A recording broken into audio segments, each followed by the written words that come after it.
So, right, I don't get to choose which grip he has, okay?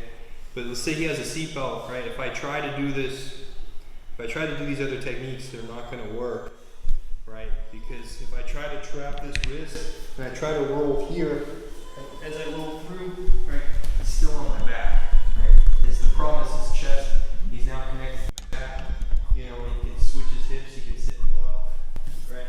Start gaining the back, but he's still on my back. So, if we try and do this move as before, it's not going to work, so we have to adjust it a little bit. So this time, right, when I notice he has a seatbelt grip, right, I'm going to do, okay, what I need to do is I need to end up trapping his inside leg, okay? So we're going to have the same setup as before, all right, except this time I'm going to slide my knee in and I'm going to kick my outside leg back so I can step up over and collect this heel. Okay.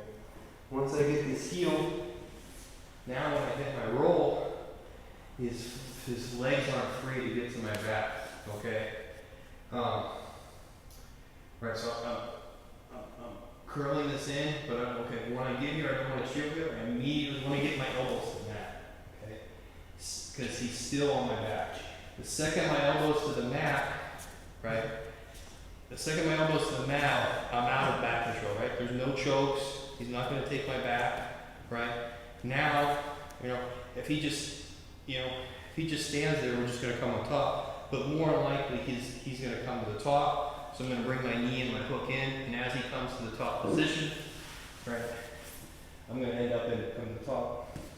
Right, I'm going to end up in half guard. I'm going to end up in butterfly guard. Right. Or we can now go on the attack.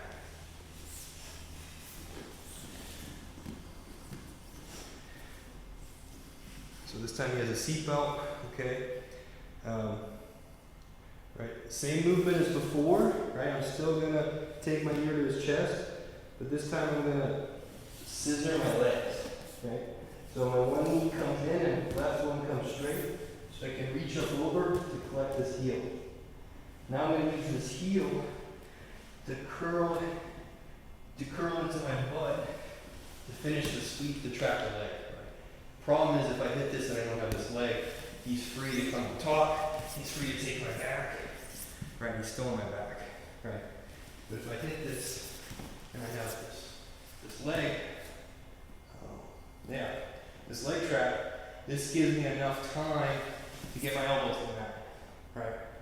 If I just chill here, he can use this free foot to step on my foot and free his legs. So step on my knee, free his leg. Right now I'm in this bad scenario here. Right. So as soon as I get here, I'm pinching the leg, getting my knee to the mat, elbows to the mat. Once my elbows to the mat, I'm free. Right. If he just stays here, I'm just going to come on top. Right. But more than likely, he's going to come on top. I bring my knee to my chest and my foot inside, so that when he comes to the top position, he's coming into my guard, right?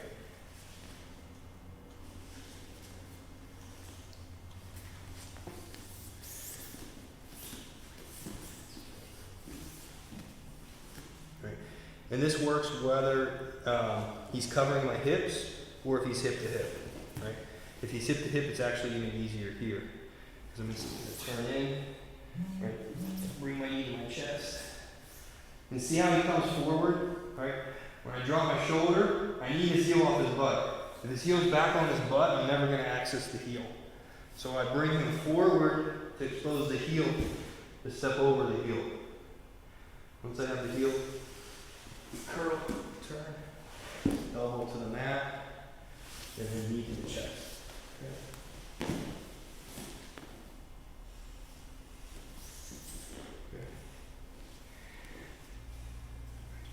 Similar to what before, except we got to trap the leg. Right? If we don't get that leg, he's just going to keep that back connection. Any questions? On 3. 1, 2, 3.